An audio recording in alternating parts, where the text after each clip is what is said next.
नमस्कार। मैं जनभक्त श्रीओम गौतम। मध्य प्रदेश हाईकोर्ट के इंदौर बेंच ने एक बड़ा फैसला दिया है और फैसला है भोजशाला मंदिर को लेकर। भोजशाला जहां पर पिछले 1000 साल से माता सरस्वती यानी बाग देवी का मंदिर था और संस्कृत की पाठशाला थी, जिसको 2003 के एएसआई के आदेश के बाद ये कहा गया था कि वहां पर मुस्लिमों को मस्जिद में नमाज पढ़ने की भी इजाजत रहेगी। ये जो मस्जिद थी, पहले उस भोजशाला में एक दरगाह बनाई गई, मजार बनाई गई, उस पर मस्जिद खड़ी कर दी गई और वहां पर इस आदेश के बाद हर फ्राइडे को नमाज पढ़ी जाती रही थी। इसको लेकर हिंदू पक्ष ने मामला दायर किया था और ये मामला हाई कोर्ट के आदेश के बाद इसमें फिर जो एएसआई है उसने सर्वे भी किया था और इस सर्वे में तमाम जो समुदाय थे, उनके लोग थे, विशेषज्ञ थे, उस सर्वे की रिपोर्ट के आधार पर, अन्य पुराने दस्तावेजों के आधार पर और जो दलीलें दी गई इंदौर बेंच के सामने, उसके आधार पर जस्टिस विजय कुमार शुक्ला और जस्टिस आलोक अवस्थी की पीठ ने सनातन के पक्ष में एक बड़ा फैसला सुनाया है। ये जो फैसला सुनाया गया है, ये संविधान के अनुच्छेद 226 के तहत सुनाया गया है। आपको याद होगा कि हाई कोर्ट के पास 226 में और सुप्रीम कोर्ट के पास 142 में ये अधिकार होता है कि वो पूर्ण न्याय करने के लिए अपनी तरफ से कोई निर्णय दे सकते हैं अगर उस मामले को लेकर पहले से कोई कानून उपस्थित नहीं है। तो यहां गौर करने वाली बात एक और है कि इस मामले में अयोध्या का जो केस था, रामलला राम जन्मभूमि का जो केस था, उसमें जो 10 गाइडलाइंस तैयार की गई थी उनको भी साफ तौर पर यहां उल्लेख किया गया है, जिनके माध्यम से यह कहा गया था कि जो परंपराएं हैं उनका ध्यान रखा जाना चाहिए, जहां ज्यादा संभावना है उसको भी सम्मान दिया जाना चाहिए। अगर ठोस सबूत नहीं है तो जिस बात की ज्यादा संभावना है उसका ध्यान रखा जाना चाहिए और वक्फ बाई यूजर वाला सिद्धांत हर जगह लागू नहीं होता है। साथ ही जो कानूनी दस्तावेज अगर नहीं है, तर्क नहीं है, तो आस्था को सम्मान दिया जाना चाहिए और जो देवता है, देवता के अधिकारों की लड़ाई भक्त भी लड़ सकते हैं। इस तरीके से उन 10 बिंदुओं को इस केस में उल्लेख किया गया है। यहाँ जो पक्षकारों की तरफ से यानी सनातनियों की तरफ से वकील थे, उनमें बड़ा सबसे पहला नाम है विष्णु शंकर जैन का। दूसरी तरफ जो पक्षकार थे, जो बचाव पक्ष के वकील थे, उनमें जो अगुआ थे वो थे कांग्रेस के नेता सलमान खुर्शीद। आप समझ गए होंगे कि जब भी इस तरीके के मामले आते हैं तो कांग्रेस के नेता वकील बनकर तुष्टीकरण के लिए सुप्रीम कोर्ट और हाई कोर्ट में जाकर खड़े हो जाते हैं। ये फैसला आने के बाद में मध्य प्रदेश के पूर्व मुख्यमंत्री दिग्विजय सिंह ने भी तमाम बयानबाजी शुरू कर दी है और ये कह दिया है कि इसका अंतिम निर्णय तो सुप्रीम कोर्ट में होगा।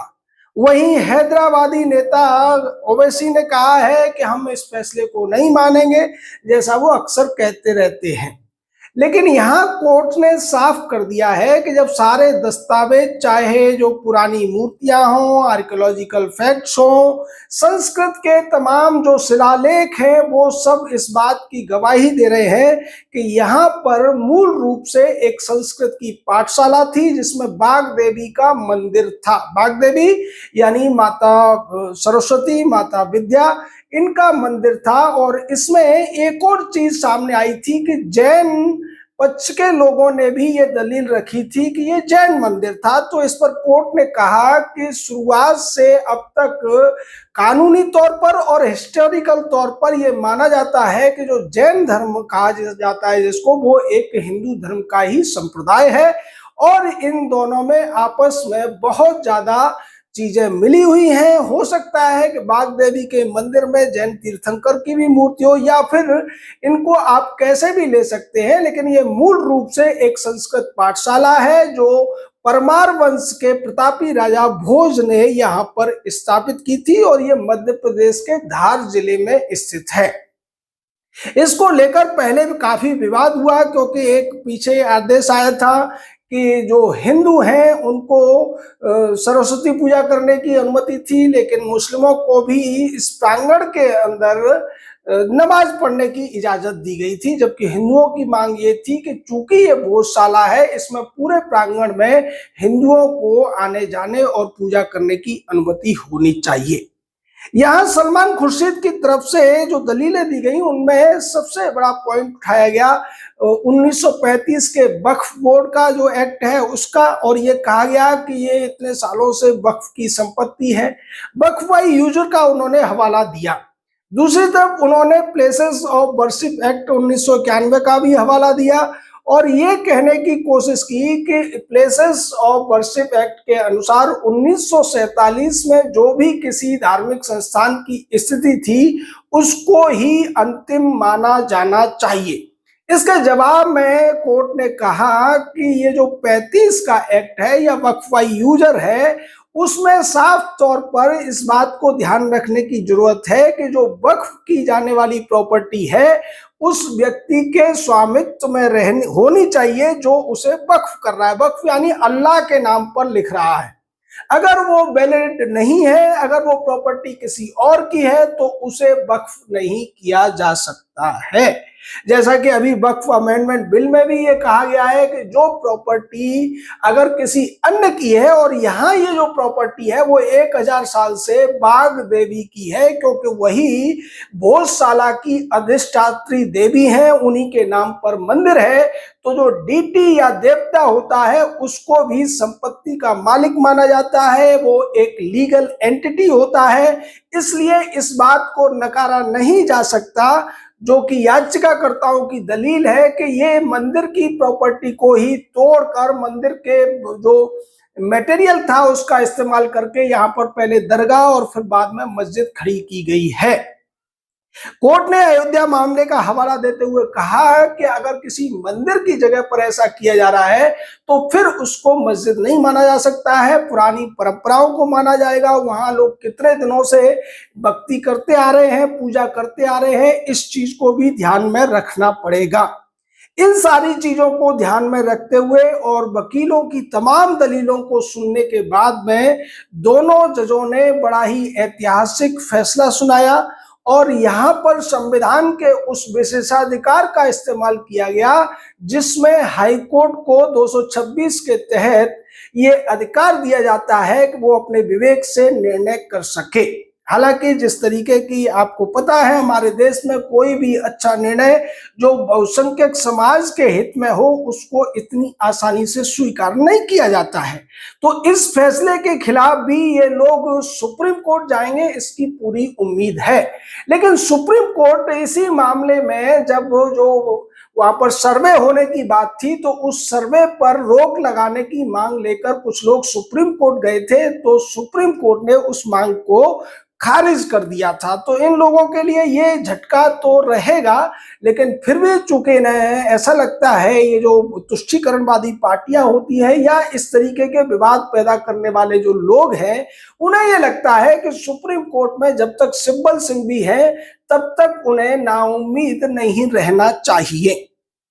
इस फैसले का एक बड़ा प्रभाव ये भी है कि अब जिस तरीके से भारत के अंदर तमाम दूसरे मंदिर या इसी तरीके से उन पर कब्जे कर लिए गए हैं, तो सेटल्ड लॉ ये है जो अयोध्या मामले में हुआ था। हालांकि उसकी लोगों ने अपने तरीके से व्याख्या की है, कई सुप्रीम कोर्ट के जजों ने भी उस पर सवाल उठाए, लेकिन हकीकत तो यही है कि जो प्लेसेस ऑफ वर्शिप एक्ट 1991 में पास किया गया था उसे किसी भी तरीके से संवैधानिक नहीं कहा जा सकता है। इसको लेकर तमाम सवाल सुप्रीम कोर्ट में उठ चुके हैं, तमाम याचिकाएं आ चुकी हैं, लेकिन उनको खारिज कर दिया गया है। पर उस जो एक्ट था उसमें जो चीजें लिखी हुई है वहां एक बहुत बड़े फैक्ट को नकारा जा रहा है, और वो फैक्ट ये है कि जब भारत का बंटवारा 1947 में हुआ था तो जो भारत के अंदर पिछले मुगल शासकों की जो भी संपत्तियां थी वो भारत सरकार की संपत्ति मानी जानी चाहिए, वो वक्फ की संपत्ति नहीं मानी जानी चाहिए, क्योंकि मुस्लिमों को उनकी आबादी के हिसाब से भी ज्यादा जमीन भारत ने दे दी थी पूर्वी पाकिस्तान और पश्चिमी पाकिस्तान के रूप में। आपको याद होगा कि बांग्लादेश पहले पूर्वी पाकिस्तान कहलाता था। तो इतनी सारी जमीनें और वहां पर जो हिंदुओं के मंदिर थे, हिंदुओं की जो संस्थाएं थी, उन पर पाकिस्तानी सरकार का कब्जा हो गया, वहां के स्थानीय निवासियों का कब्जा हो गया। तो फिर सवाल यह भी उठता है कि जब 1947 में बंटवारा हो गया था तो मुगल शासकों ने यहाँ जो भी कब्जे किए थे वो कब्जे अब वक्फ के कब्जे क्यों माने जाने चाहिए। यही बात जब ये राम मंदिर का मामला सुप्रीम कोर्ट में चल रहा था तब भी उठाई गई थी कि जब उस 47 में सब कुछ बदल गया तो पुराने 300 साल का जो हवाला देते हैं, 500 साल का जो हवाला देते हैं, वो हवाले तो अपने आप ही खत्म हो जाते हैं। और दूसरा जो वक्फ एक्ट में जो अमेंडमेंट हुआ है उसमें भी साफ कर दिया गया है कि कोई भी संपत्ति तब तक वक्फ की संपत्ति नहीं मानी जाएगी जब तक कि उसका लीगल वक्फ डीड नहीं सामने आएगी। लीगल वक्फ डीड का मतलब है कि वक्फवाई यूजर के नाम पर जिन संपत्तियों पर कब्जे किए गए हैं वहां ये दिखाना पड़ेगा कि किस व्यक्ति ने इसको अल्लाह के नाम पर वक्फ किया था। और अगर उस व्यक्ति ने बिना किसी स्वामित्व के, बिना किसी अधिकार के किसी संपत्ति को वक्फ कर दिया है तो वो फर्जी माना जाएगा और वो संपत्ति वक्फ की नहीं रहेगी, जो कि इस मामले में भी साफ तौर पर होता हुआ दिखाई दे रहा है। और ये बड़ी जीत है, हिंदुओं की बड़ी जीत है, सनातनियों की, इस देश की संस्कृति की बड़ी जीत है, क्योंकि सरस्वती माता का जो दर्जा है हिंदुओं के अंदर, और हिंदू ही नहीं, इसको जैन धर्म में भी सरस्वती माता का काफी ऊंचा दर्जा माना जाता है, बौद्धों में भी, जितने भी भारतीय धर्म हैं उन सब में पूजा जाता है। और अब भोजशाला में जो 1000 साल पुराना संस्कृत विद्यालय था उसको पुनर्स्थापना की गई है, उसकी पुनर्मान्यता की गई है मध्य प्रदेश हाई कोर्ट के द्वारा। तो इसके लिए ये दोनों ही जज बधाई के पात्र हैं, प्रशंसा के पात्र हैं कि उन्होंने हिम्मत दिखाते हुए पूर्ण न्याय करने का साहस यहाँ पर दिखाया है। आपका इस पूरे मामले पर क्या कहना, अपनी राय दीजिए। शब्दों की मर्यादा बनाए रखते हुए हमारे साथ जुड़ रही है। जय हिंद, जय भारत।